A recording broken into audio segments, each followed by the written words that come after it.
Yo, what's good, Josh? Your boy J Swalv. I am the host of J Swalv TV. After only a few days after watching the first movie, y'all see I'm back to talk about that 28 weeks later. First of all, I got 28 weeks later above 28 days later all day. Respect to the OG 28 days later. It was a great movie for its time. Hell, even for the standard of 2025, I still thought it was a really good movie. But 28 weeks later just ups it in every way. There are some things in this movie that really pissed me off though. But I think that this movie had a better inclusion of the infected overall as opposed to the first movie. Gotta put respect on infected because in that first video I was calling them zombies. I'm a zombie guy. I'm a walking dead kid. Y'all gotta forgive me for that. Yeah, the infected in 28 weeks later are going crazy. I'm talking about from the first 5 minutes of the movie, they are getting active. It only gets worse as the movie progresses, but I feel so bad for them. Because in 28 weeks later, you see how the world has evolved in that 28 weeks. They do a great job breaking down everywhere that they've come from 28 days going into 28 weeks. We see America's involvement, having to deal with NATO to send soldiers over to Great Britain to handle the infected, and it seems like they did a great job on paper. We going into this movie and it's peacetime. It's straight vibe. But obviously you still got soldiers from America that are here in order to ensure that the containment actually worked. And of course, there wouldn't be a movie if it did work. So here we are. So we can get to yapping about 28 weeks later. But before I do, y'all already know what y'all gotta do. I should already did it already. But if you didn't, like, comment, share, subscribe, do all those things. And let's get this 28 weeks later video out the way so I can go see 28 years later and get that video to y'all. Alright, so we start off the movie, I guess, around 28 weeks later. We see this group of people coexisting in the shed. We have this one couple amongst the group. They're thinking about their kids and they worried about them because they don't know if they're safe in this effed up world. From what the dad says, apparently they got sent to America so they will be away from all this BS. They should be good, but unfortunately we can't say the same about them. After letting in this young boy who's banging at their door, they realize that he's been low-key inadvertently leading the infected to their residence. So then they're gonna make a quick exit, but obviously all of them are not gonna survive. Come on, y'all. At this point in the movie, obviously I don't got a dog in the fight. If all of them were to live, cool, I guess, but I don't know nobody to really be rooting for nobody to survive. But for that Don dude to be the only one of this group to survive and make it back to civilization, knowing how he did this group, knowing how he did the mother of his kid, that shit is just effed up to think about. I'm sorry. And yes, I know he was not the sole survivor. We see later on that the wife did survive. Lord knows what conditions she had to face being the sole survivor of that group. I'm not even sure if all this took place before or after America came through to contain the spread. I'm assuming that it's before. If it was before, just imagine what she had to go through going through all this by herself after getting effed up by the infected the way she did. Anyway, the old man makes it back to civilization. Like I said, he's reunited with his kid. And we see how different the world is in 28 weeks later as opposed to his predecessor. We got trains active again, supermarkets open. The U.S. Army still protecting them. They got protocol to check in on new people that are coming into their civilization to ensure that they aren't affected with the virus. And they've even had a blockade kind of issue in order to keep the zombies from that part of the country from spewing into this island that they're now on. Keep in mind, these people are all on an island. An island in a zombie apocalypse. Thankfully, though, America came through just in time to save the day, as always. So we shouldn't be seeing no infected running around this movie, right, y'all? So we get a scene of the dad explaining to the kids what happened to their mom. Obviously, he's capping to protect his name because they weren't there, so why do they need to know the truth? They don't need to know that I ran out on my wife and didn't spin back to try to get her. He feeds them this cockamamie story, which they believe because why wouldn't they believe him? And they just say that they're happy he's alive. But clearly they're not, and I'm about to tell y'all why. We get a scene of the son and the daughter, obviously still processing the fact that their mom is no longer with them. We got the son talking about I'm scared I'm gonna forget what she looks like. I mean, fair fear to have. We're like 6, 7 years old. I mean, what do you expect him to think when he hears his mom die? In a world like this where you're not able to record every moment or pick up every moment that you have recorded because obviously you're always on the run. So his W big sister decides, you know what? I can't let this happen. I can't let him go on in life thinking that his mother was Queen Latifah this whole time. Before even asking if their dad had a picture of her, at least to our eyes, because we don't see them ask that question, she decides, you know what, we're going to go to that other side of the country that we were expressly told not to go to. Go back to our house and see if we can secure a picture of our mom and then bring it back so that she'll never have to forget what Shorty looks like. So I ask y'all, what kind of play was this? This family single-handedly hoed everybody in this movie. Yes, this whole family. And I know what y'all thinking, J Swalv, the thumbnail says that only the dad hoed everybody. We're going to get to him and I'm going to explain why he in fact did hoe everybody. See, all this is something that I would describe as a chain reaction. I'll be using that word a lot this week. Go tap into one of my recent shy videos if you want to know what a chain reaction is. But basically, if the husband didn't separate from his wife in that intro scene of the movie, none of this would be happening. It's just effed up because he literally ditched her. Like, he was barely with her in that whole exchange with the infected. If they just stayed together, I just know that they at least would have had more of a fighting chance of making it out versus them separating. But anyway, because they're not together and the kids want to secure a picture, they decide to take it upon themselves to leave the safe zone and go into post-infected territory. They literally find this Vespa or moped or whatever in the street and they're riding back to their crib.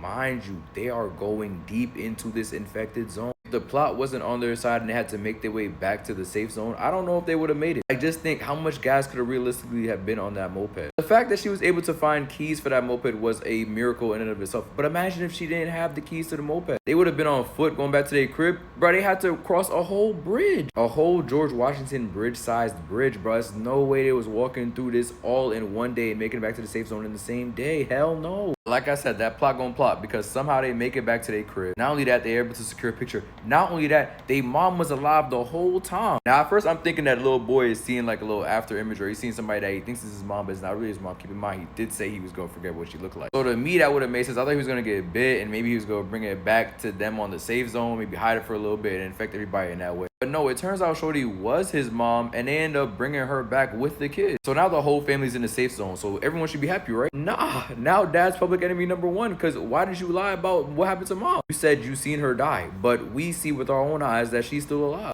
See with our own eyes that now she has blue and brown eyes. Nah, nothing could be wrong with that. But nonetheless, we see that she's alive, so now dad is hated on. She doesn't really care about all that much. He more so cares about the fact that she's still alive. He wants to go apologize to his wife, so he takes it upon himself to sneak into this hospital to go see her. Now, I'm about to get into how he hoed everybody. Because number one, why did you need to sneak to go see her? I get it, you're a family, you should be able to go see your wife if you want to, but like, you couldn't wait for them to allow you to see her on a regular level. You were so quick to leave her on that island, but now you so desperately have to go see her. If you would have just waited, you would have learned with myself, Idris Elba, and all the other soldiers in that camp that she did carry the infection with her and that she can still infect other people. If you had just did that, I know for a damn sure you would not have even thought to have locked lips with her in that scene. This man was literally tongue kissing his recovering wife. And I get it, that's your wife, but you was so quick to leave her in that intro scene. Obviously, him kissing her turns him into an infected. And that's when he goes on to hold everybody on the safe zone of this island. And I'm telling y'all, this boy was going to work, man. He lived to see the end of this movie. Mind you, after this happened, after he goes on to infect multiple people in this movie, Idris Elba feels like there's no choice. He has to initiate a code red. And in a code red setting, everybody is fooled. Everybody on that island that's not wearing a camo fatigue, even if you are wearing a camo fatigue, if you're down there with that group of people, you're getting bombed. You're getting gassed. In the words of Illuminati, there's no way out of this one. You're literally cooked. But some way, somehow, he still lives to see the end of this movie. The plot was with him. On some shit though, I really think that this was a way to just make him suffer for the consequences he made at the beginning of the movie, but it's still crazy to see him live to see the end of it. Different points in the movie, the kids see that their dad is now one of the infected, so now they're panicking. They're separated at points, but Scarlett, one of the people that's in the military, claims that they have to keep them protected. After researching their mom, she realizes that their blood might be what leads to a cure someday. So she's doing whatever it takes to keep him safe, but then she gets separated from the son. Plot manages to bring them back together, and that's when Hawkeye's character comes in. Yes, Hawkeye, Jeremy Renner is in this movie. If the movie didn't end in such a ambiguous tragedy after the 28 weeks later, I would have been calling him the MVP. The way bro was moving in this movie, shooting down snipers, navigating through bombs and gas alike, I gotta give my son credit. He did end up biting the bullet in the end and becoming a man on fire. And I even give him an MVP for that because he managed to stand in the fire for like 10 to 15 seconds before falling to his knees. Yeah, rest in peace my son Doyle. And another University variant, Hawkeye, is holding it down. He's experiencing a lot of slander while doing so, but my son is an Avenger, so that shit really don't hurt him for real. So Doyle dies unfortunately, but his death enables Scarlett and the kids to get a jump start on the car, allowing them to continue to make their way to this stadium, which is something I didn't mention from earlier on.